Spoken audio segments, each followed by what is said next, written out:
उसका उद्देश्य है बच्चों का पेट भरना।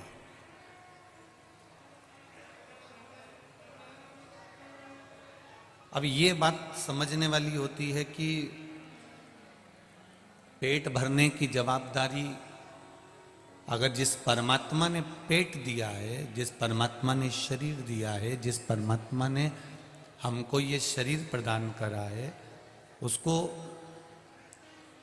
पेट भरने की जवाबदारी भी उस परमात्मा की होती है। पेट भरने की जवाबदारी परमात्मा की है, तुम्हारी पेटी भरने की जवाबदारी परमात्मा की नहीं है। वो भरेगा तुम्हारा पेट, वो तुम्हारा पेट भरने में पीछे नहीं हटेगा।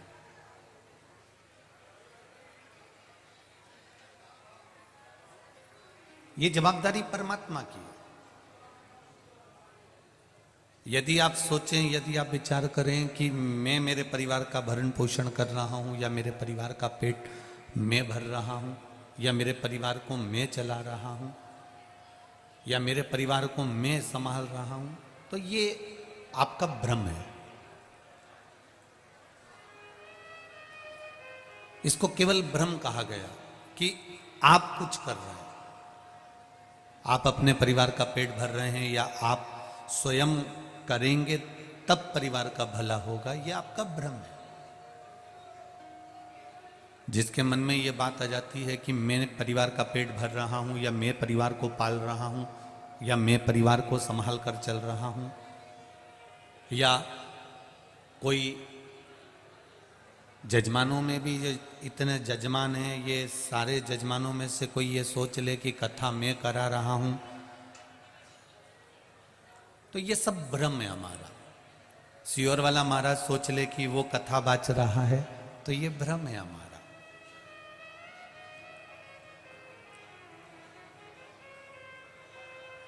अगर आप परिवार को चला रहे हो, आप परिवार का पेट भर रहे हो, तो 2 महीने के लिए कहीं चले जाओ, 2 या 3 महीने के लिए कहीं चले जाओ, जाकर छुप जाओ, तो भी तुम्हारे परिवार के जो लोग हैं, तुम कहीं चले भी जाओगे, जिस परमात्मा ने तुमको जन्म दिया है, पेट वो भरता है, तुम गए भी तो वो व्यवस्था कर देता है। ये हमारा भ्रम है, और इस भ्रम में हम जी रहे हैं कि हम हमारा पेट भर रहे हैं, या हमारे बच्चों का पेट भर रहे हैं, या मेरे बच्चों को मैं लेकर चल रहा हूं, मेरे बच्चों को मैं कुछ दे रहा हूं, या मैं प्रदान कर रहा हूं। तो ये आपका भ्रम है, केवल भ्रम।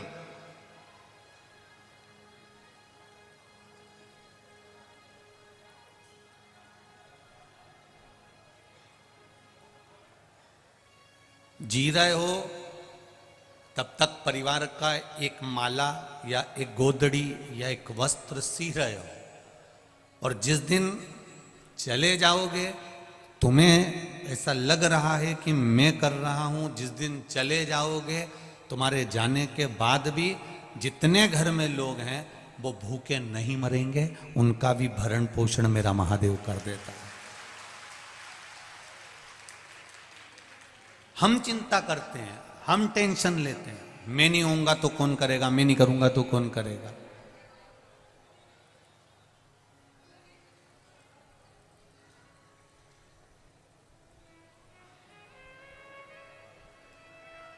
एक जगह की बात आपको बताएं, सत्यता की बात है।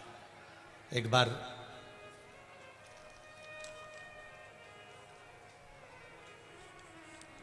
मां नर्मदा जी के घाट पर कथा थी,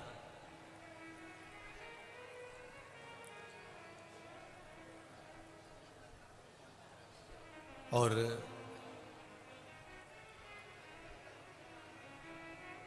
किसी कारणवश समिति शुरू दिन का भोजन जो भक्त लोग आए हुए थे पंडाल में उनको नहीं दे पाए।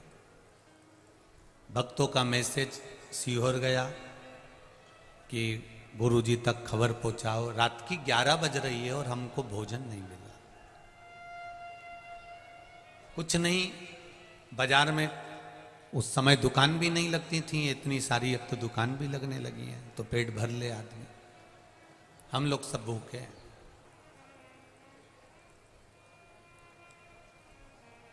समीर जी आशीष जी को फोन करे, आशीष जी आकाश को बोले, आकाश हमारे पास आया, कहा गुरुजी वो रात्रि हो गई है, 10:30 पौने 11 बज रही है, भोजन की व्यवस्था नहीं। समिति क्या कर रही है, हमारा दूसरे दिन से चालू होगा, आज हम व्यवस्था नहीं कर पाए। अब इतनी पब्लिक, बच्चे छोटे छोटे भूखे रहे। हमने आकाश से कहा काम करो, ये तो वही कथा हो गई जो हम कथाओं में कहते हैं कि तुम नहीं रहोगे तो भी तो भगवान पेट भरेगा। कोई जरूरी है कि समिति भोजन देगी तभी इनका पेट भराएगा। हमने कहा चालू करो, श्री शिवाय नमस्तुभ्यम। ये इसी 2-3 साल के अंदर की ही बात आपको बता रहे हैं, पर स्थान का नाम इसलिए नहीं लेना चाहते कि किसी समिति का नाम खराब हो, इसलिए हम उसको बोलना नहीं चाहते। अब करो जाप श्री शिवाय नमस्तुभ्यम। आकाश ने माइक लिया और कह दिया नाम जाप करो। अब भूखे तो हो, भजन करने में क्या जाता है। ये कथा अगर वो गांव के लोग भी सुन रहे होंगे तो उनको ज्ञात होगा कि हमने पहले दिन का भोजन नहीं दे पाए थे, तो भोजन एक लोडिंग ऑटो में भरकर 68 किलोमीटर दूर से कोई गांव का व्यक्ति भरकर पूड़ी और सब्जी लाकर खिलाकर गया था।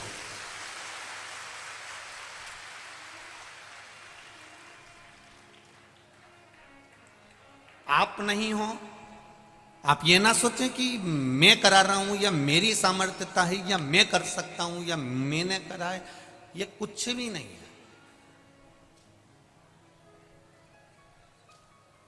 आप आओगे तो भी कथा होगी, नहीं आओगे तो भी कथा होगी। सियोर वाला महाराज रहेगा तो भी कथा होगी, नहीं रहेगा तो भी कथा होगी। शिव पुराण तो निरंतर मेरे वेद व्यास जी ने जो लिखा है, वेद व्यास जी ने जो दिया है, इस पुराण को अब मेरा विश्वास करता है कि पहले के समय में लोगों ने इस शिव पुराण को दबा कर रख दिया था, छुपा कर रख दिया था, क्योंकि इसमें इतने उपाय बताए गए हैं कि आप कैंसर बीमारी से कैसे छूट सकते हो, आप लीवर किडनी को कैसे सही कर सकते हो, आप शुगर बीपी को कैसे सही कर सकते हो, आप थायराइड को कैसे कम कर सकते हो, आप घुटने के दर्द को कैसे सही कर सकते हो, आप कमर का दर्द, कोई गुरिया खसक गया, कोई पाइंट नीचे आ गया, उसका क्या है।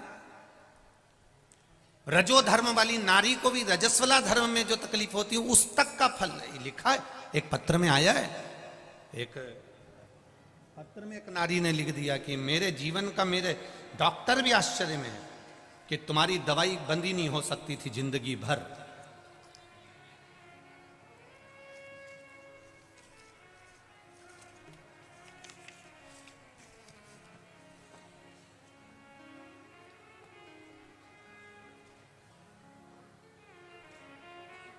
शालिनी अंकित राय झांसी उत्तर प्रदेश से आए।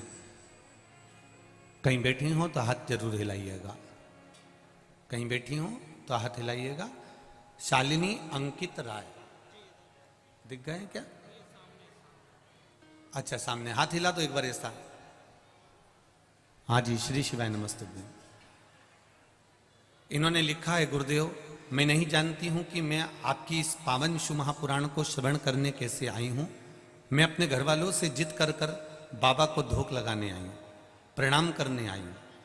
धोख लगाने का मतलब होता है प्रणाम करना, नमन करना। एक लोटा जल और एक बेलपत्र का क्या महत्व है, मैं बखान करूं गुरुदेव। मुझे 2014 से,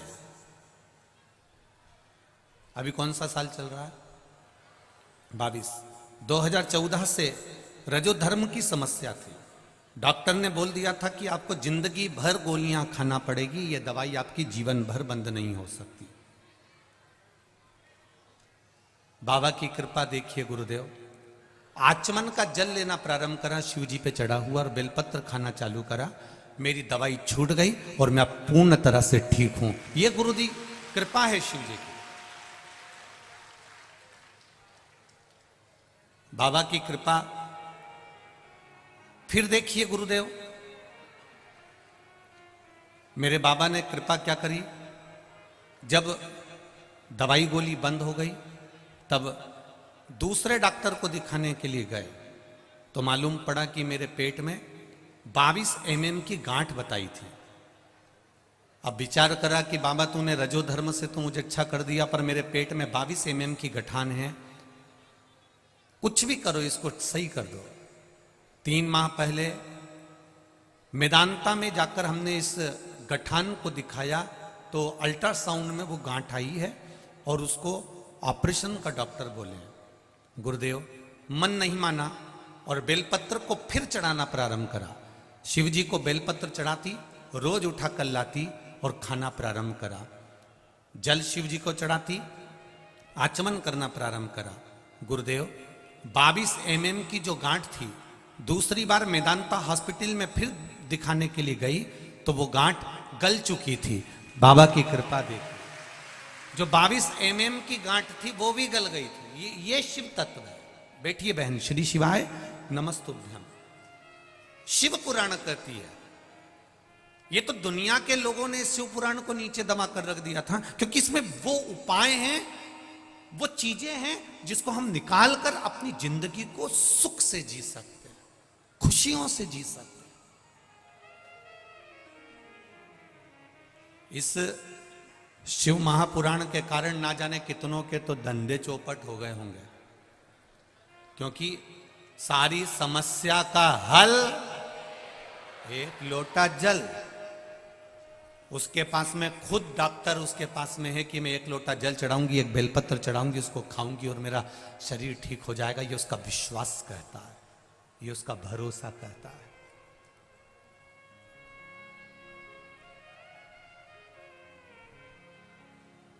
जिन नारियों को संतान नहीं होती, ये पत्र पढ़े, बच्चे का फोटो लगाया है, निधि पांडे। 4 साल से संतान नहीं थी। कहीं बैठी हो निधि जी पांडे, कल्याणपुर से हैं। जहां कहीं बैठी हो निधि जी, दोनों हाथ हिलाइएगा एक बार। 4 साल से संतान नहीं हो रही थी गुरुदेव। डॉक्टर ने कहा था कि तुम्हारे यहां संतान का सुख नहीं है, ये पत्र है। पर सफेद आंकड़े का प्रयोग वाला उपाय किया और बेलपत्री और जल का प्रयोग करा और मेरे यहां 4 साल के बाद फिर संतान बाबा की कृपा से प्राप्त हो ही गई। ये शिव है। बैठिए, कहीं बैठिए। एक पत्र और देखिए। 9 साल के बाद ये लिखा, कल्पना शुक्ला पत्नी श्री जितेंद्र जी शुक्ला, हरदेव नगर खाड़ेपुर कानपुर से हैं। कहीं बैठी हो तो हाथ हिलाइएगा।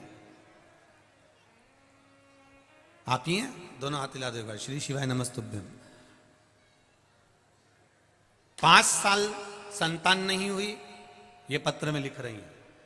5 वर्ष तक जब संतान नहीं हुई तब सफेद आंकड़े की जड़ का प्रयोग और बाबा पर चढ़ाए हुए जल का प्रयोग करना प्रारंभ करा। 5 वर्ष के बाद मेरे यहां संतान की प्राप्ति हुई। ये शिव है, ये शंकर है, ये औघड़ी है। आप दिल से उसको कहो। ये तो दुनिया के लोगों ने इस शिव महापुराण को नीचे दबा दिया था, इसको प्रकट नहीं होने दे रहे थे, इसको सम्मुख नहीं आने दे रहे थे। क्यों? क्योंकि सारी समस्या का हल एक लोटा जल। जरा सा जल का आचमन करेगी और इसका शरीर ठीक हो जाएगा। एक बेलपत्र खाएगी और रोग मिट जाएगा। भगवान का भजन करेगी, श्री शिवाय नमस्तुभ्यम का जाप करेगी और कष्ट दूर होगा। ये दुनिया के लोग चाहते थे कि अगर सम्मुख आ गई शिव पुराण तो फिर अपना क्या होगा। अब लोगों का विश्वास शंकर भगवान के प्रति इतना जागृत हो गया, इतना जागृत,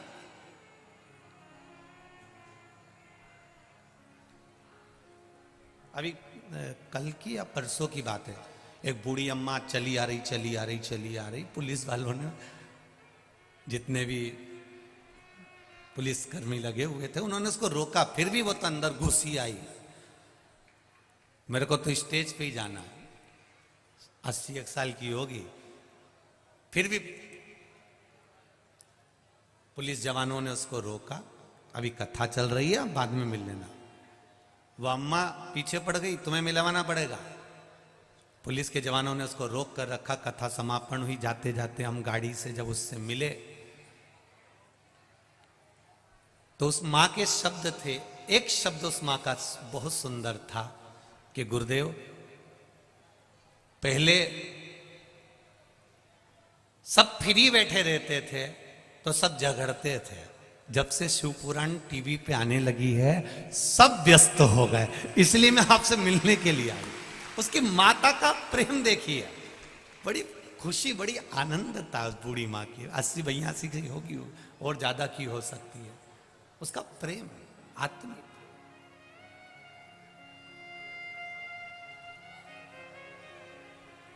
आपका विश्वास जागा है शंकर के प्रति, और जिस दिन भगवान शिव के प्रति पूर्ण भरोसा जाग जाता है, भगवान शिव के प्रति पूर्ण भरोसा केंद्रित हो जाता है, तो जीवन का एक आनंद उत्पन्न हो जाता है।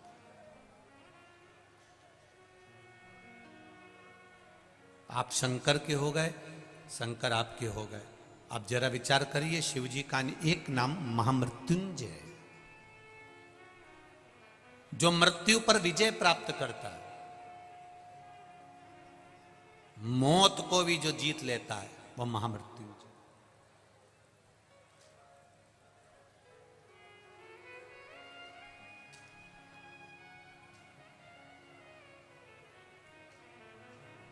किसी ने पूछा, गुरुदेव इतनी कोरोना महामारी में मौतें हुई हैं, उस समय पर देवाधिदेव महादेव भगवान शंकर, कई लोगों ने अपने पुत्र के लिए, कोई ने अपने पति के लिए, कोई ने अपनी पत्नी के लिए, कोई ने अपने बेटे के लिए, कोई बेटी के लिए महामृत्युंजय का अनुष्ठान भी करवाया, पूजन भी करवाया।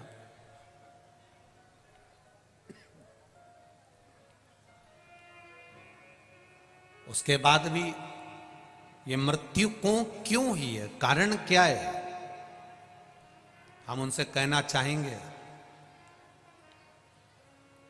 शादी में जाना रहता है तो पहले से तैयारी करना पड़ती है। बोलो री जीजियो, सही है कि गलत है? तुम्हारी बहन के घर शादी में जा रहे हो तो आपको कम से कम 2 घंटे 3 घंटे, आप मत करो 4 दिन पहले तैयारी, पर 2-4 घंटे पहले तो करोगी कि बैग में सामान रख दूं, साड़ी रख दूं, सामान रख दूं, उसको देने के लिए लिफाफा रख दूं, उसको देने के लिए कपड़ा रख दूं, उसकी साड़ी रख दूं, उसका सामान रख दूं। कथा में आने से पहले तुमने तैयारी करी है। 9 बजे कथा चालू होगी, 5-6 बजे से घर से निकली हो, इतनी जल्दी तो तुम जिंदगी में कहीं नहीं गई होगी।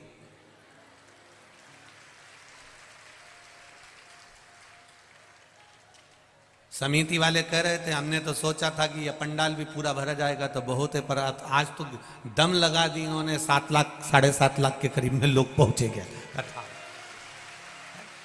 जरा विचार करिए, कड़कती धूप, दोपहर का समय,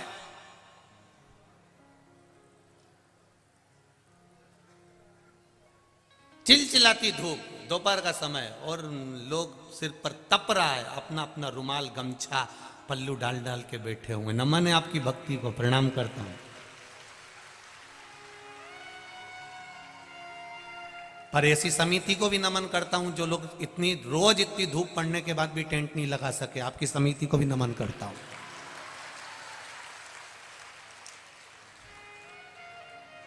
रोज देखा इन्होंने, इतनी धूप हो रही है, इतनी गर्मी पड़ रही है, इतनी धूप पड़ रही है, उसके बाद भी नमन सभी को मेरी ओर से, प्रणाम। और जिनकी कथा है अगली 13 तारीख से, उनसे भी कहूंगा थोड़ी व्यवस्था इन साधारण से लोगों के लिए, जो केवल मेरे शंकर के लिए आते हैं, उनके लिए कर देना, बस बहुत है। आपसे सीओर वाले महाराज ने कभी 25-50 लाख, 60 लाख, 70 लाख, 1 करोड़, 2 करोड़ नहीं मांगा। आपसे केवल इतनी व्यवस्था मांगता हूं कि इनकी खिचड़ी प्रसाद हो जाए और इनके छांव हो जाए, जिससे ये पड़े रहकर कथा का लाभ ले लें। कुछ नहीं चाहिए, आप अपना जीवन मस्त जियो। कई लोग कहते हैं सीओर वाला महाराज बहुत कड़क कहता है, कहने में पीछे नहीं हटते, काहे को हटे? उसमें क्या दिक्कत है? अलमस्त होइए, अपनी जिंदगी को जितना मस्त होकर जी सकते हो, जितने आनंद के साथ जी सकते हो, जितने शिव समर्पण के साथ जी सकते हो, उतनी खुशियों का आनंद लेकर जियो। इतनी कड़कड़ा की धूप में भी आप सिर पर रुमाल डालकर अपने छोटे छोटे बच्चों को साड़ी के पल्लू से ढककर अगर कथा सुन रहे हो तो ऐसी भक्ति दुनिया में कहीं नहीं मिल सकती जो यहां कानपुर और लखनऊ में मिली है। ये कानपुर साइड में मिली है। ये कानपुर के श्रोता अभी रास्ते में हम आ रहे थे तो हमसे पूछ रहे थे, भैया जी आपको कैसा लगा? मैंने कहा कानपुर की ये गंगा माँ के तट की पावन धरा के जितने ये श्रोता भाई बहन हैं, इनके जैसा प्रेम दुनिया में कहीं नहीं मिला। इतना प्रेम है इनके लिए।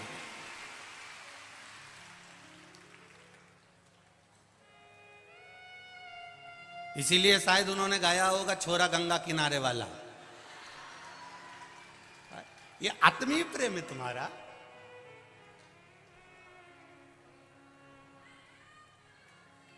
ये आपका स्नेह है, आपका प्रेम है, वात्सल्यता है, आपकी करुणा है। शिव पुराण कर रही है, भगवान शंकर की पावन कथा कर रही है।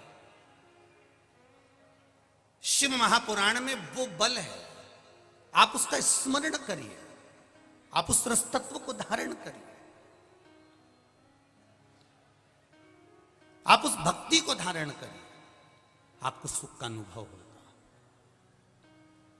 एक बात और अच्छे से याद रखिएगा, कहीं लग जाए आपकी जिंदगी में कि अब मेरा जीवन बहुत नरक सा निकल रहा है, बहुत कष्टमय निकल रहा है, ये बेलपत्री लेना, इस बेलपत्री के बीच वाले पत्ते पर पीला चंदन लगा लेना। कितना लगाना है?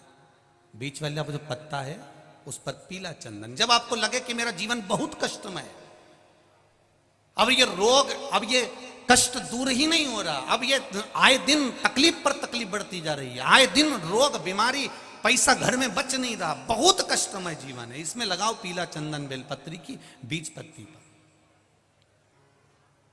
महाराज, और बीज पत्ती पर जब चंदन लग जाए, लगने के बाद में ये दोनों पत्ती पर लाल चंदन लगा लीजिए। इन दोनों पत्ती के बीच में जो डंडी का भाग होता है, आपको कहा था, आपको स्मरण में होगा शायद, हमने जब बेलपत्री की महत्वता बताई थी तो उस बेलपत्री की महत्वता में कहा था ब्रह्मा विष्णु महेश ये तीन हैं, बोला था। बीच में ये बड़ी पत्ती से लेकर जो दो पत्तियां होती हैं, इनके बीच में जो जगह बचती है, इसमें मां पार्वती के 64 योगनियां, मां पार्वती अपनी पूर्ण सिद्धि के साथ में जितनी भी देवी के स्वरूप हैं, वो माता 64 योगनियां देवी के स्वरूप में यहां पर विराजमान होती हैं। दो पत्ती के नीचे से जो डंडी होती है नीचे तक, ये पूरी डंडी में 33 कोटि देवी देवताओं विराजमान होते हैं इस पूरी डंडी के अंदर। तो ये बीच वाली पत्ती है, ये जो बीच वाली पत्ती का जो भाग होता है, इस पत्ती के भाग में शहद का प्रयोग कर कर, यहां पीला चंदन, लाल चंदन, लाल चंदन, शहद का प्रयोग कर कर, इसी तरह से पकड़कर ये बेलपत्री की जो डंडी है वो अशुक सुंदरी पर जब आप समर्पित करें तो जहां से जल बहता है उस ओर पर इस पत्ती को चढ़ाकर केवल आपके हृदय की बात कहकर देव अधिदेव महादेव से कोई भी शिव जी का मंत्र, पंचाक्षर नमः शिवाय, षडाक्षर ओम नमः शिवाय, श्री शिवाय नमस्तुभ्यम, या महामृत्युंजय मंत्र, जो शिव का मंत्र हो आपके पास में, उसको बोलते हुए देवाधिदेव महादेव को धीरे धीरे जल की धार चढ़ाना प्रारंभ करो। जल की धार जब पूर्ण होने लगे, उसमें थोड़ा जल बचे, तब अशोक सुंदरी पर जो तुमने बेलपत्र चढ़ाई है वहां उस जलधार को चढ़ाए। ये प्रयोग आपको केवल सोमवार की अष्टमी पढ़ने पर ही करना है। कौन से दिन करेंगे? जम के बोलिए जरा।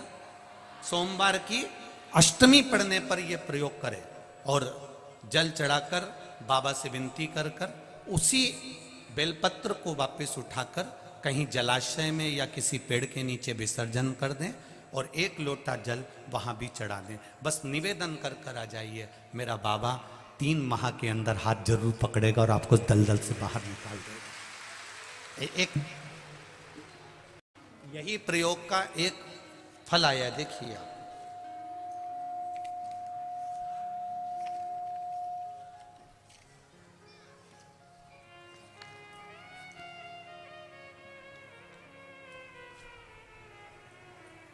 मैं आरती शुक्ला कानपुर से हूँ, गुमरी नंबर 5, गुमठी नंबर 5। भोले बाबा की भक्ति का मैं क्या बखान करूं गुरुदेव। कहीं बैठी होंगी तो स्मरण कर रही होंगी। मेरे पास कोई शब्द नहीं है गुरुदेव। 2021 में मेरा लड़का दोस्तों की संगत में आ गया और 302 में अंदर चले गया, जेल गया।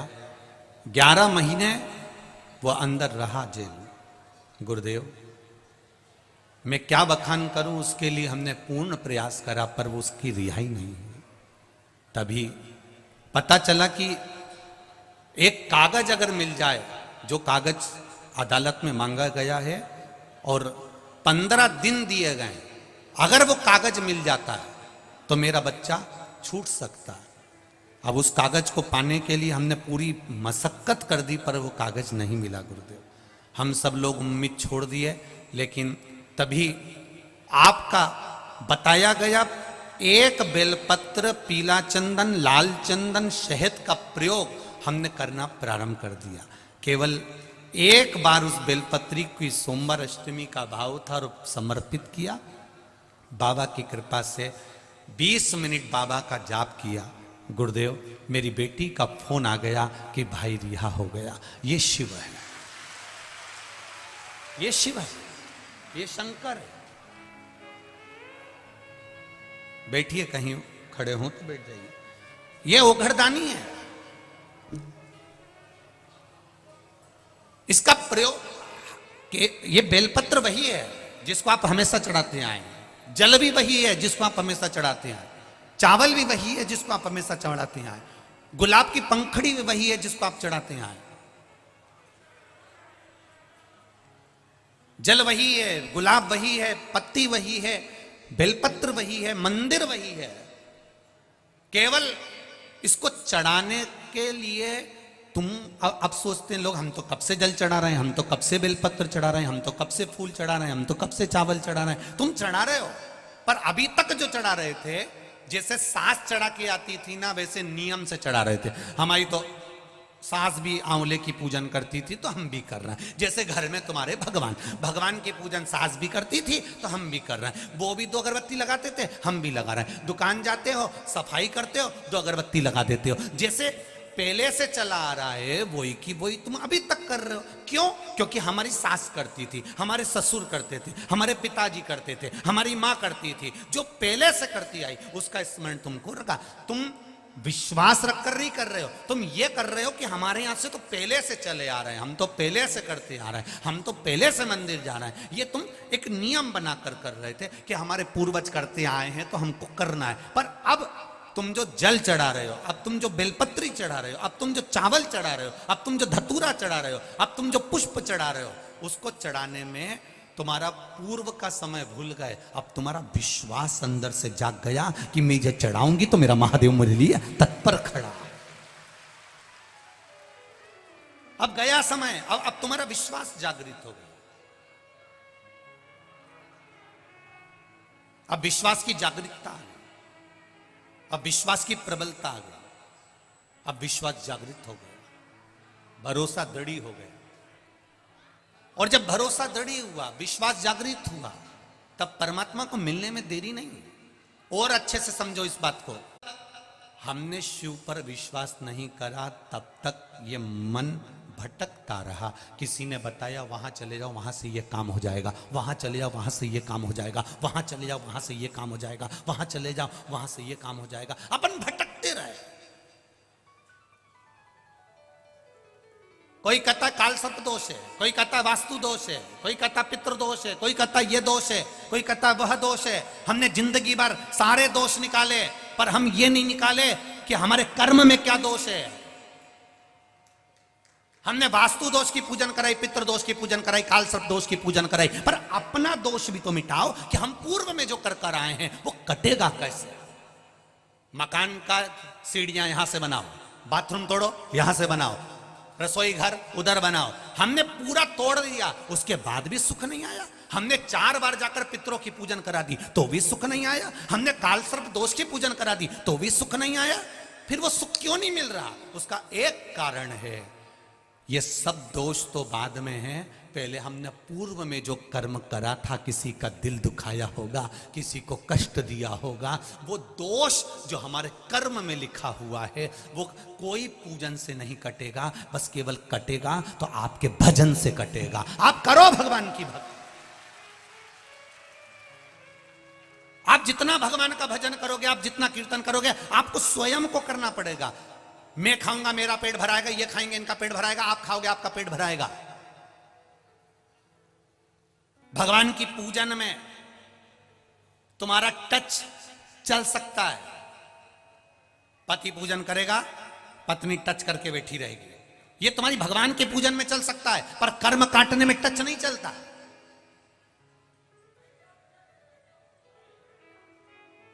कर्म काटने में टच नहीं चलेगा। कर्म काटने में हमें स्वयं को काटना पड़ेगा। जिसको दुख है, जिसको तकलीफ है, वो स्वयं श्री शिवाय नमस्तुभ्यम बोले, वो स्वयं भगवान शंकर को एक लोटा जल चढ़ाए। हां, अगर शरीर से नहीं उठ पा रहे हो तब घर में बच्चों से कहो मेरे मंदिर चले जा, थोड़ा सा पानी लिया शिव जी को चढ़ाकर, घर से लेकर जाना जल शंकर को चढ़ाना, उसी कलश में थोड़ा सा लेकर आ जाना, थोड़ा सा लेकर आना। हम क्यों कहते हैं कि जिस लोटे को घर से लेकर जाओ, पानी भर कर लेकर जाओ, उसको मंदिर से खाली मत लाओ। शिव जी का चढ़ा हुआ जल भरे 2 बूंद लेकर आओ, पर लेकर आओ। क्यों कहते हैं? उसका कारण होता है, जब तुम मंदिर पे जल चढ़ाकर खाली लोटा लेकर आती हो, कोई अच्छे शुभ कार्य के लिए जा रहा होता है, तो आप खाली लोटा लेकर आएंगे तो अच्छा नहीं लगता, क्योंकि उसमें कहीं दोष उत्पन्न ना हो जाए। कोई अच्छे काम के लिए जा रहा है, आप जल चढ़ाकर लोटा जब लाओ, उसमें 2 बूंद भी अगर जल होगा तो तुम्हारा मुख देखकर अगर कोई कार्य के लिए निकल भी गया तो उसका कार्य सफल हो जाएगा, उसका कार्य सफल हो जाएगा।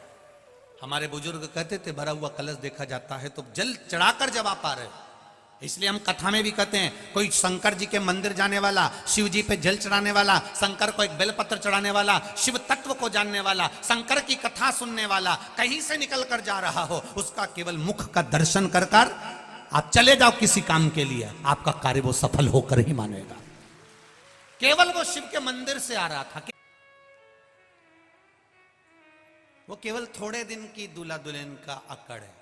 पर शिव महापुराण की कथा कहती है, जो शंकर के मंदिर जाता है, शिव के द्वार जाता है, रोज प्रतिदिन शंकर के मंदिर में जाकर एक लोटा जल चढ़ाता है, या उसकी चौखट का दीदार कर कर दर्शन कर कर चला जाता है, वो उसको अकड़ नहीं रहती। वो शंकर का जो भस्म शिव के शरीर पर रहती है, वो भस्म की चमक उसके चेहरे पर जीवन भर रहती है। जीवन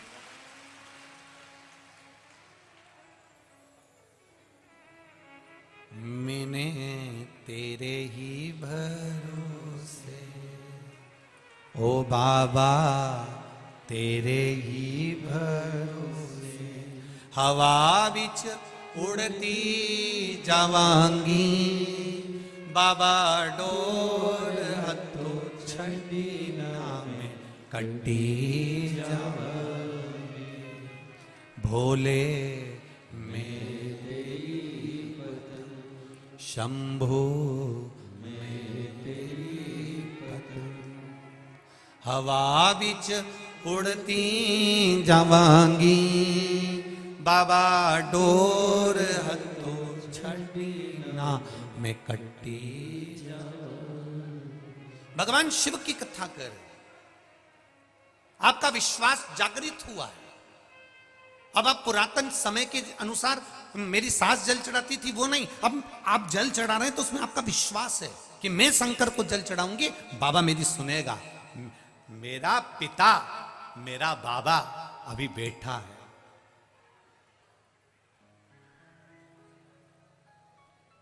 बोल बम का नारा है, जरा इतना धीरे नहीं, जरा दमदारी से। बोल बम का नारा है, बाबा एक सहारा है। वो बाबा हमारा सहारा बना हुआ है। कोई भी हाथ छोड़ दे, कोई भी हमारा साथ छोड़ दे, पर एक मेरा देव अधिदेव महादेव तुम्हारे पल पल, घड़ी घड़ी, क्षण क्षण में तुम्हारे साथ है, हर पल रहे।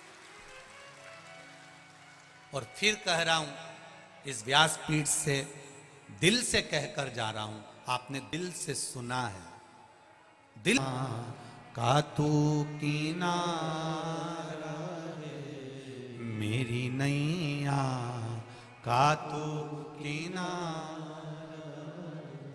आपका विश्वास जागृत करिए, आपका भरोसा जागृत करिए, आपकी दृढ़ता जागृत करिए।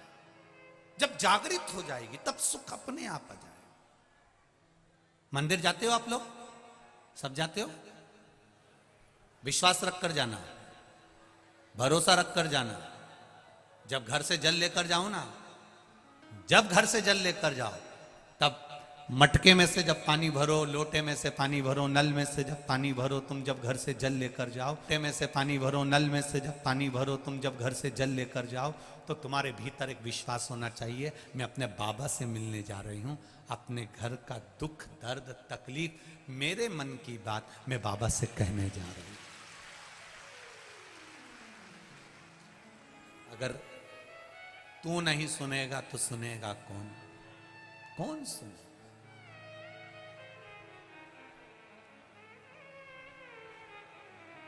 अगर तू नहीं सुनेगा तो सुनेगा कौन?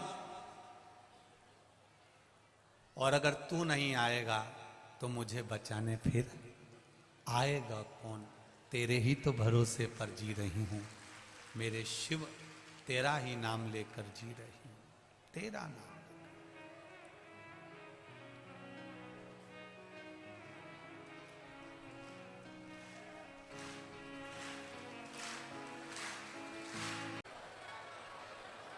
भगवान से दिल से कहो, हम तुम्हारे हैं और तुम हमारे। श्री शिवाय नमस्तो, श्री शिवाय नमस्तु, श्री शिवाय नमस्तु, श्री शिवाय नमस्तु, श्री शिवाय नमस्तु। भोला सब दुख काटो, ओ भोला सब दुख काटो। शिव शंकर जपो तेरी माला, भोले बाबा जपो तेरी माला, भोला सब दुख काटो, ओ भोला सब दुख काटो। वेश है मंगल मंगलकारी, वेश है मंगल मंगलकारी। शमशान वासी हमारा, शमशान वासी हमारा, ओ भोला सब दुख काटो, ओ भोला सब दुख काटो। भगवान शिव से करो प्रार्थना। संकट कुछ भी हो, दुख कैसा भी हो, जब तक कुंवारी है बेटी उसको देखने वाले ढेर आएंगे, जब शादी हो जाएगी तो एक जगह स्थिर है, फिर कोई नहीं आता। उसी तरह शंकर भगवान का सेवा करने वाला, पूजन करने वाला, भजन करने वाला, शिव मंदिर जाने वाला, शंकर को एक लोटा जल चढ़ाने वाला फिर कभी नहीं भटकता, एक जगह स्थिर हो जाता है, फिर उसका भटकना बंद, भटकन बंद हो जाती है, उसकी भक्ति का बल बढ़ जाता है। शिव महापुराण की कथा कह रही है, भगवान शंकर का चरित्र कहता है। आज बहुला गाय अपने बेटे मनोरथ को दूध पिला रही है, मनोरथ को दूध दे। जब बहुला गाय अपने बेटे मनोरथ को दूध पिलाती है, बहुला गाय जब अपने पुत्र मनोरथ को दूध पिला रही होती है, तब मनोरथ को दूध पिलाते पिलाते पिलाते पिलाते मुंह में फेन आ जाता है। बछड़ा जब दूध पीता है ना, आप दर्शन करिएगा, जब चिंकियां गाय होगी, बछड़ा जब दूध पीता है तो उसके मुंह में थोड़ा साइड में फेन हो जाता है। जब मनोरथ के मुख में फेन आया, वो फेन उड़ा, उड़कर शिवजी जहां पर तप कर रहे थे, साधना में लीन थे, वहां पर वो फेन चला गया।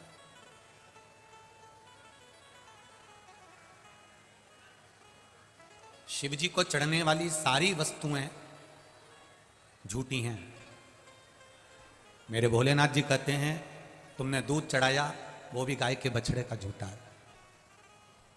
फूल चढ़ाया, वो भौरे का झूठा है। मीठे का भोग लगाया, वो चीटी चीटा मक्खी का झूठा है।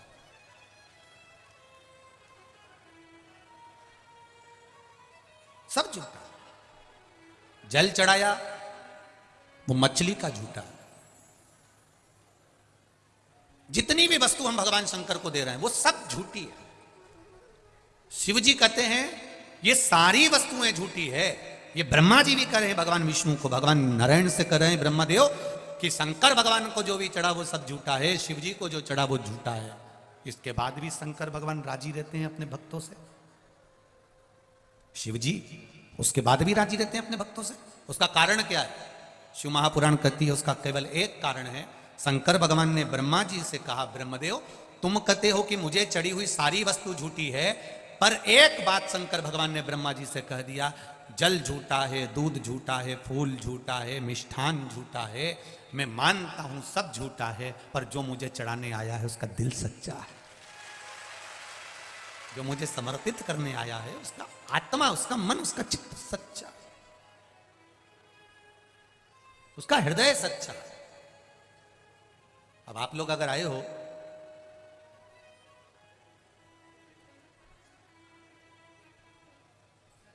अगर आप लोग यहां पहुंचे हो, दिल रख कर पहुंचे हो, यहां कुछ भगवान ये नहीं देख रहा है कि तुम क्या लेकर आए हो, भगवान ये देख रहा है कि तुम निर्मल मन सो मोही भावा, मोही छल छिद्र कपट, मुझे निर्मल मन चाहिए।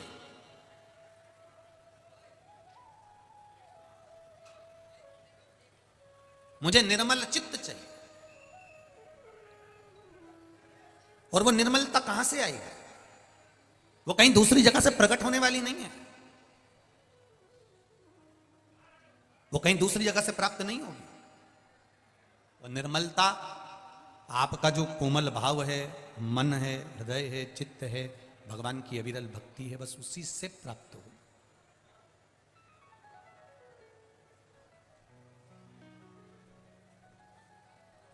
निश्चित है। आप लोगों से एक बात कही थी, आप लोगों के स्मरण में होगी, जितने लोग आस्था चैनल पर सुन रहे हैं, जितने फेसबुक यूट्यूब पर सुन रहे हैं, जितने लोग इस लाखों की संख्या में आप यहां बैठकर कथा सुन रहे हैं, आपके स्मरण में एक बात होगी। हमने कहा था शिवजी को जल चढ़ा कर आओ तो थोड़ी देर एक बार पीछे पलटकर देख लिया करो देवादिदेव महादेव को। अगर आप देहली पर नहीं भी बैठे हैं, साइड में नहीं भी बैठे हैं, तो एक बार बाबा को मुस्कुरा कर, उसको हृदय से बस निहार कर कह दो उसकी चौखट से कि तेरे दरवाजे पर आती हूं, मुझे भूल मत जाना। तेरी चौखट पर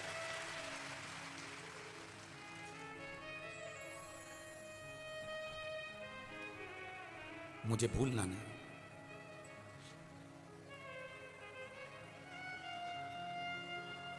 ये पशुपति व्रत अपन लोग करते हैं ना, तो वो पशुपति व्रत में जो 5 दिए शंकर जी के मंदिर में जब अपन रखते हैं, 6 दिए, उसमें से रखेंगे 6 दिए। आप जमीन पे आपको रखना पड़ेंगे 6 दिए, जलाना पड़ेंगे 5, भोग लगेगा 3 हिस्से में, 2 हिस्से मंदिर में छूटेंगे, 5 दिए मंदिर में छूटेंगे, 1 हिस्सा थाली में रखाएगा। जो दिया तुमने लगाया नहीं है, जलाया नहीं है, वो भी थाली में रखाएगा। पूजन करने के बाद जब अपने घर में आते हैं, घर के अंदर प्रवेश करते समय सीधे हाथ पर, अंदर नहीं, घर के बाहर सीधे हाथ पर उस दिए को जलाया जाता है। कौन से नंबर का दिया, जम के बोलो जरा, छठे नंबर का दिया। क्यों जलाते हैं उसको, उसका कारण क्या है? अगर आप शिव महापुराण पढ़ेंगे और गीता प्रेस गोरखपुर की शिव महापुराण को निकालेंगे, या स्कंद पुराण पढ़ेंगे, लिंग पुराण पढ़ेंगे, या नर्मदा पुराण पढ़ेंगे, तो उसमें निकलता है कि पाशुपत्य व्रत की महत्वता, पाशुपत्य अस्त्र की महत्वता, पाशुपति अस्त्र की महत्वता, ये सब उसके अंतर्गत आ जाता है। उसका मतलब क्या होता है?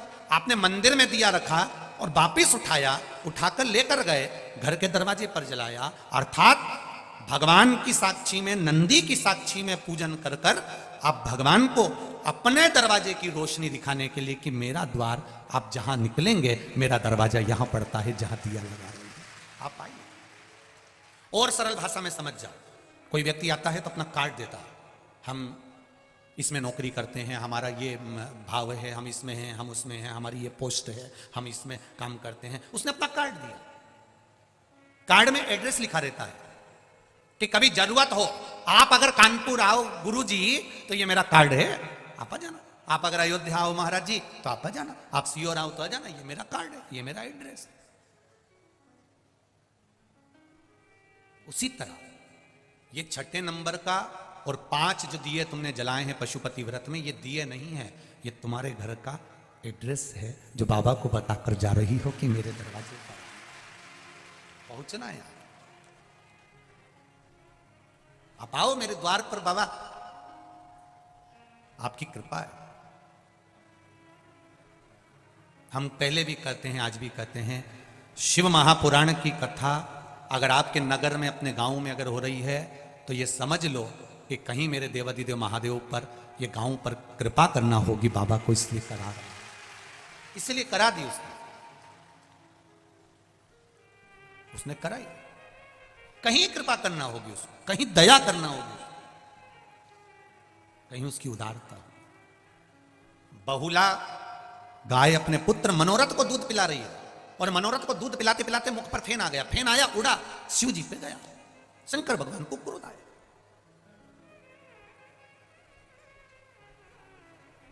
शिव जी को क्रोध आया तो शंकर भगवान ने मनोरथ को मारने के लिए त्रिशूल उठाया।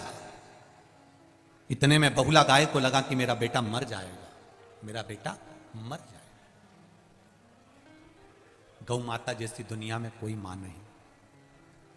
भगवान ने उसके स्तन में दूध दिया है तो उसके बच्चों के लिए दिया है कि तेरे जो बच्चे होंगे, बछड़ा बछड़ी होंगे, ये दूध तेरे बच्चे के लिए दिया है।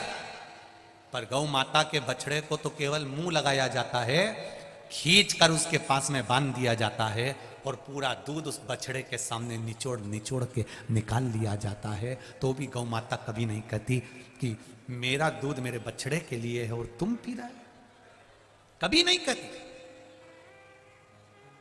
फिर गाय क्या करती है, जब ग्वाला पूरा दूध दोह लेता है तो गाय उसमें से थोड़ा सा दूध अपने बछड़े के लिए अपने थन में बचा लेती है। अपने बछड़े के लिए गाय दूध अपने थन में बचा लेती है। ग्वाला इतना चतुर होता है, बछड़े को वापिस छोड़ देता है।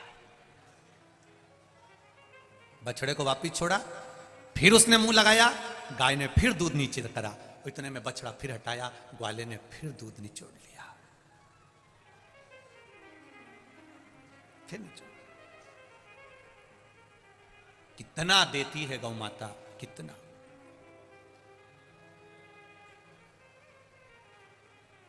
उसका देना सरल नहीं, कितना देती है।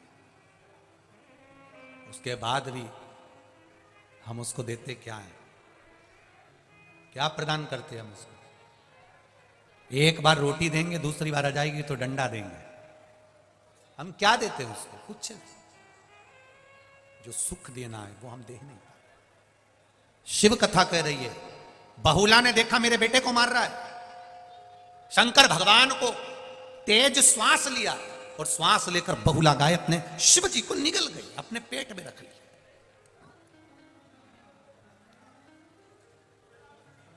दो माता ने शंकर भगवान को निगला था और वो भी अपनी औलाद के लिए, अपनी संतान के लिए निगला। बहुला गाय शिवजी को निगली तो अपनी औलाद के लिए, अपनी संतान के लिए, और पार्वती मैया भी भगवान शंकर को निगल गई थी केवल अपनी संतान के लिए, केवल अपनी संतान के लिए। जगत में ऐसी कोई मां नहीं है जो बेटे को बद्दुआ देती हो, और देती भी होगी ना, कोसती भी होगी। जब जब बहुओं से झगड़ा होता है ना, तो सास कह देती आड़ा टेढ़ा, बोल देती अपशब्द। तो बहुओं को बुरा नहीं मानना चाहिए कि सास ने पति से कह दिया, पत्नी ने, देखो तुम्हारी मम्मी ने तुमको अपशब्द कहा, तुम्हारी मम्मी ने तुमको आड़ा टेढ़ा कहा, तुम्हारी मम्मी तो तुमको कोस रही है, तुम्हारी मम्मी तुम्हें कोस रही है।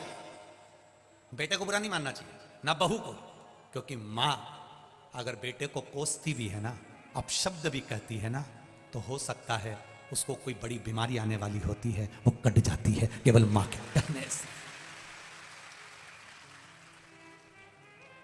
क्या यशोदा मैया लाला को प्रेम नहीं करती थी जो छड़ी लेकर भागी? घर में इतना मक्खन होता था तो क्या लाला को क्यों नहीं देती थी? अपाच्य हो जाएगा, छड़ी लेकर भागी, इसको तकलीफ हो जाएगी, क्यों गलत काम करता है, छड़ी लेकर भाग रही, इसको बांध देती है। क्या यशोदा जी के हृदय में कृष्ण के प्रति प्रेम नहीं था? अपार प्रेम था, अपार। पर बच्चों का अहित नहीं चाहती थी। मेरा भी मेरी मां से निवेदन है, अपने बच्चे को खूब प्रेम करो, दिल से प्रेम करो।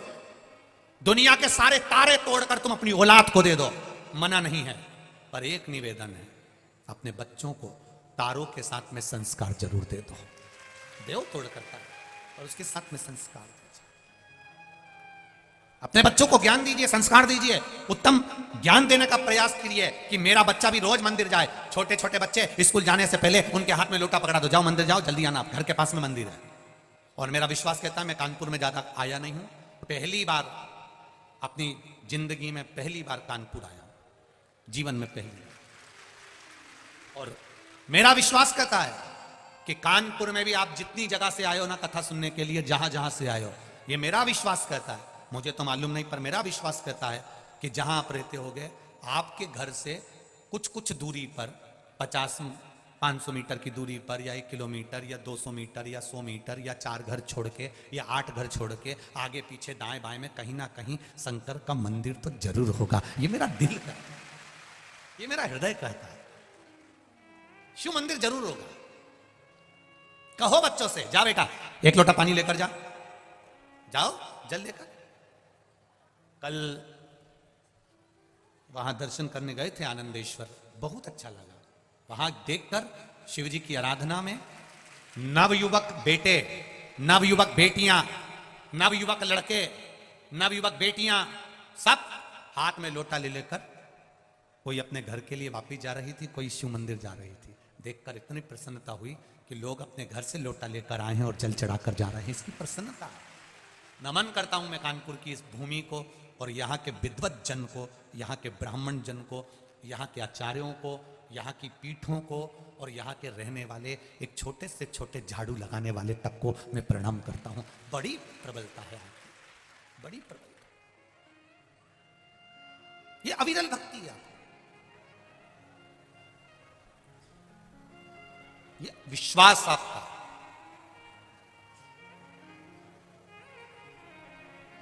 मर्यादा आपकी, आपका भरोसा, आपकी दृढ़ता शिव के प्रति है। मां कभी बुरा नहीं चाहती, मां कभी बुरा नहीं बोलती, और बोलती है तो समझ लेना कि कहीं बच्चों का हित होना होगा। कोस रही है ना, कोसने दो। मेरा बहुओं से भी निवेदन रहता है, जरा जरा सी बात में झगड़ा कर कर मायके मत जाओ, बिल्कुल मत जाओ। और ना तुम्हारे घर में झगड़ा हो रहा है तो मायके वालों को भी मत बताओ, और ना उनको उसमें बुलाओ। हो गया ना, निपटेंगे। कई लोग थोड़ा सा झगड़ा हुआ अदालत पहुंच जाते हैं, तलाक की नौबत आ जाती है, तलाक की बात होने लगती है। मेरा निवेदन है, आप जितने भी लोग बैठे हैं, लड़की की शादी के लिए ना जाने कितने लड़के देखे होंगे, और लड़के की शादी के लिए ना जाने कितनी लड़की देखी होगी। कितने लड़के तुम्हारे विवाह के लिए ना जाने कितने संबंध आए, और कितने संबंध देखे, तब जाकर तुम्हारी किस्मत में ये लिखे थे जिनसे तुम्हारा विवाह हुआ है। और कितनी लड़की देखी, तब जाकर तुम्हारी किस्मत में ये जगदम्बा लिखी थी, कितनी देखी। अब सोचो, ललाट पर अगर तुम्हारी किस्मत में ये लिखा है और तुम्हारी किस्मत में ये लिखी है तो तुम झगड़ा कर तलाक ले भी लोगे ना और दूसरी शादी कर भी लोगे तो ये पक्का है, ये जैसा मिला है इससे दुगना भेरू मिलने वाला है, पक्का है और भारी। इसलिए थोड़ा सा राजीनामा करना सीखो, थोड़ा सा आपस में समझौता करना सीखो, थोड़ा आपस में स्नेह करो, झगड़ो, थोड़ा प्रेम रखिए, थोड़ा स्नेह। लिखन वाले ने अगर दुख लिखा है तो वो दुख तो मिलेगा, चाहे तुम कुछ भी करो। बस उस दुख का एक समय होता है, वो दुख मिटने का भी एक समय होता है। ये यहां पर ये आगे जाते हो ना, ये यहां से निकले और आप लोग इधर मंदिर के लिए जाते हो, ये चौराया पड़ता है ना, इसके नीचे क्या बोलते हैं वो ब्रिज बन रहा है मेट्रो का, वहां पर आगे जाके लाल बत्ती हरी बत्ती का चौराया है, वहां बत्ती लगी रहती है, लाल बत्ती हरी बत्ती। हमारी भी गाड़ी रुकी थी,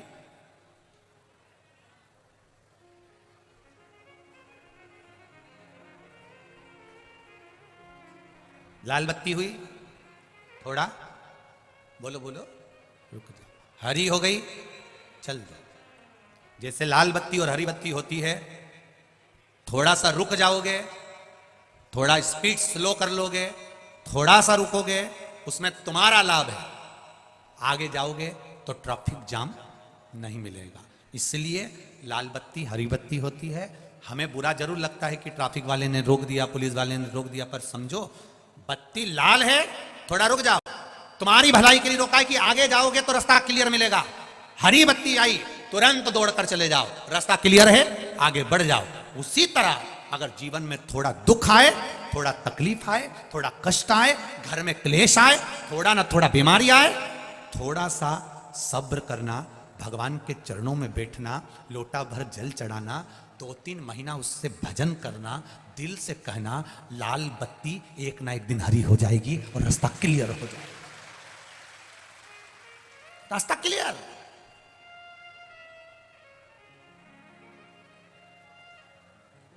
थोड़ा रुको। पर आज के जमाने में तो लोगों को तुरंत निर्णय चाहिए, तुरंत, बस मैंने जल चढ़ाया और मेरा रिजल्ट आना चाहिए, मैंने बेलपत्र चढ़ाई मेरा काम होना चाहिए। अरे भाई, कहीं जाते हो तो पहले तैयार होते हो, कथा में आते हो तो पहले तैयार होते हो, उसी तरह भजन भी पहले से करो। अगर तुम्हें लग रहा है कि तुम्हारी एग्जाम आ रही है, कंपटीशन एग्जाम आ रही है, तुम्हारा ये इंटरव्यू आने वाला है, तो 2 महीने पहले, 4 महीने पहले, 6 महीने पहले, 8 महीने पहले सियोर वाला महाराज तो चिल्ला चिल्ला के कहता, रोज टीवी पर कहता कि भजन करो, कथा सुनो, स्मरण करो। कथा सुनने का भी समय नहीं मिले तो 1 लोटा जल चढ़ाओ, मत सुनो कथा भी, 1 लोटा जल तो चढ़ाओ।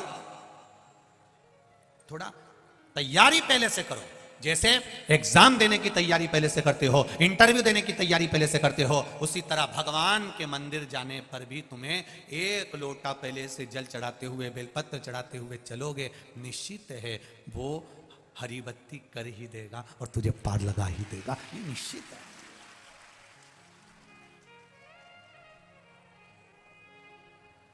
खाली न जाता कोई दर से तुम्हारे, ये शिव है।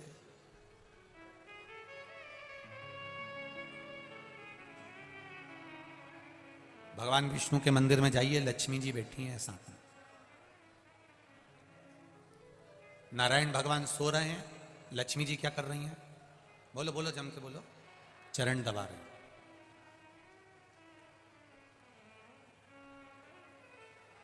ब्रह्मा जी के यहां जाइए, ब्रह्माणी माला लेकर बैठी हुई हैं, बीणा बजा रही।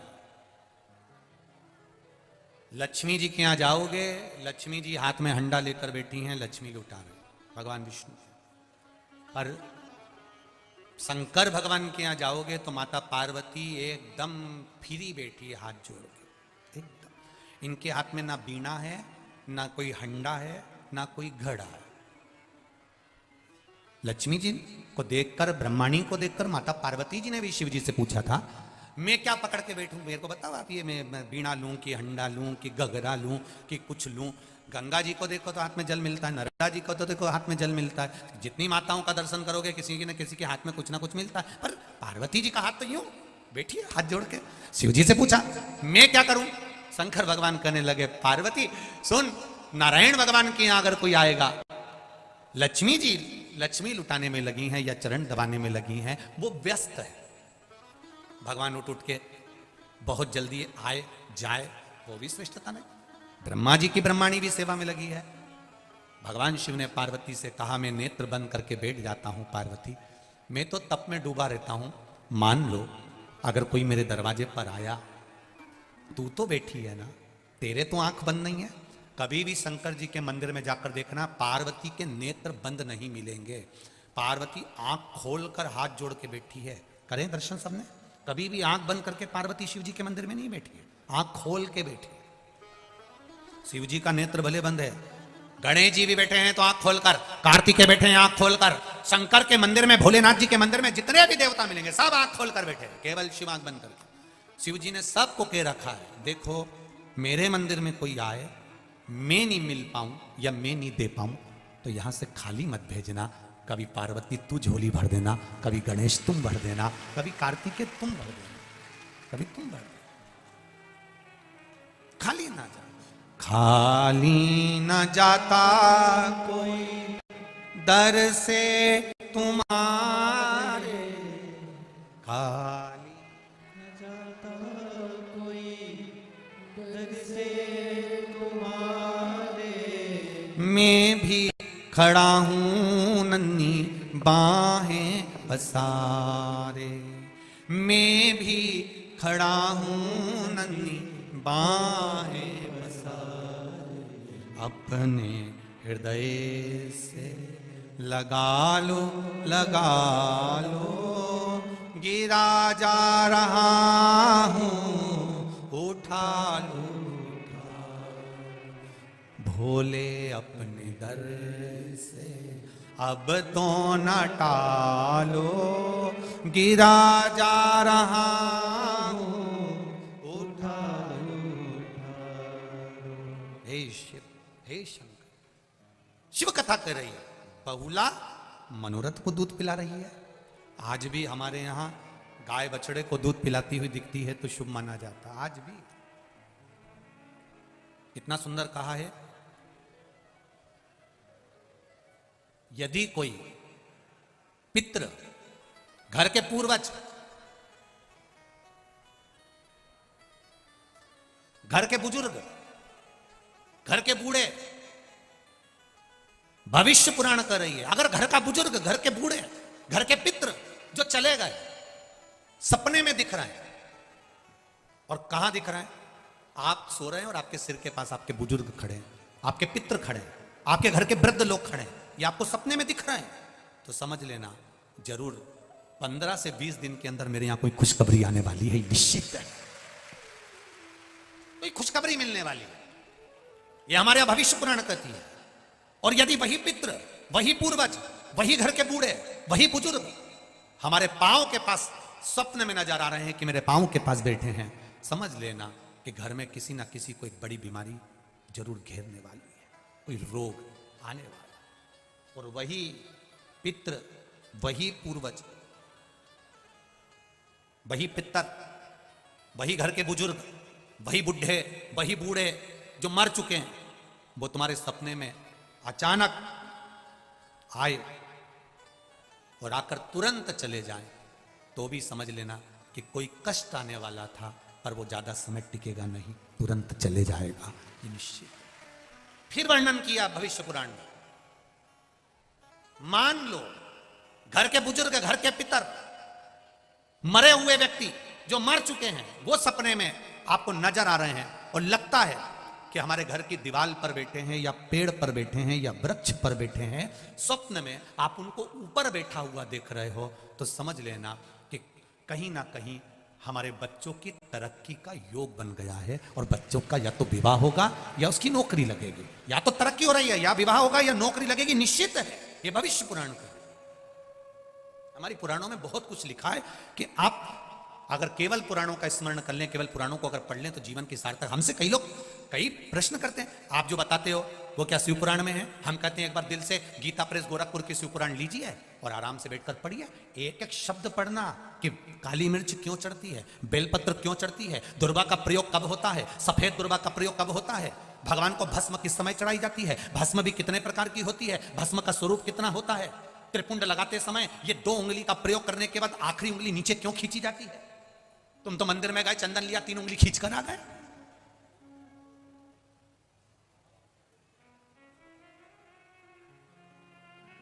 उसको समझो कि उसका कारण क्या है। 2 उंगलियां खींचने के बाद 1 उंगली का चंदन नीचे जब तीसरी उंगली से आता है तो हम नीचे, कितने भी नीचे अगर खड्डे में भी जा रहे हैं और कर्जे में भी जा रहे हैं, नीचे की उंगली अगर हमने बाद में लगाई है तो हमें ऊपर उन्नति की सीढ़ी पर महादेव चढ़ा ही देता है। ये निश्चितता है त्रिपुंड लगाने की, ये त्रिपुंड लगाने की निश्चितता है हमारी।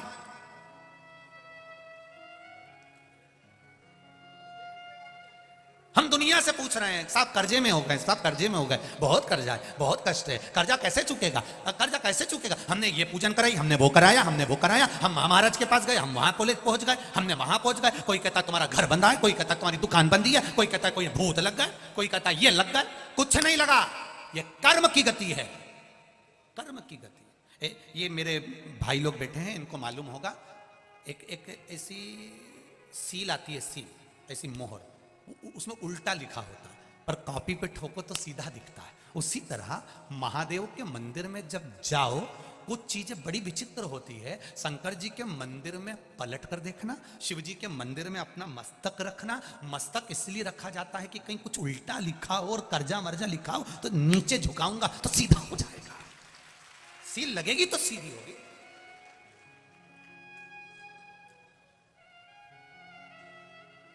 हम कई बार माताओं से कहते हैं आप जल चढ़ा कराइयो, आपके पास में चंदन नहीं है, आपके आसपास में कुछ भी सामग्री नहीं है, और आपको लग रहा है कि आज मुझे बाबा को त्रिपुंड लगाना है, कुछ नहीं है, तो भी ये उंगली तो भगवान ने दी है, लगा दिया, हो गया।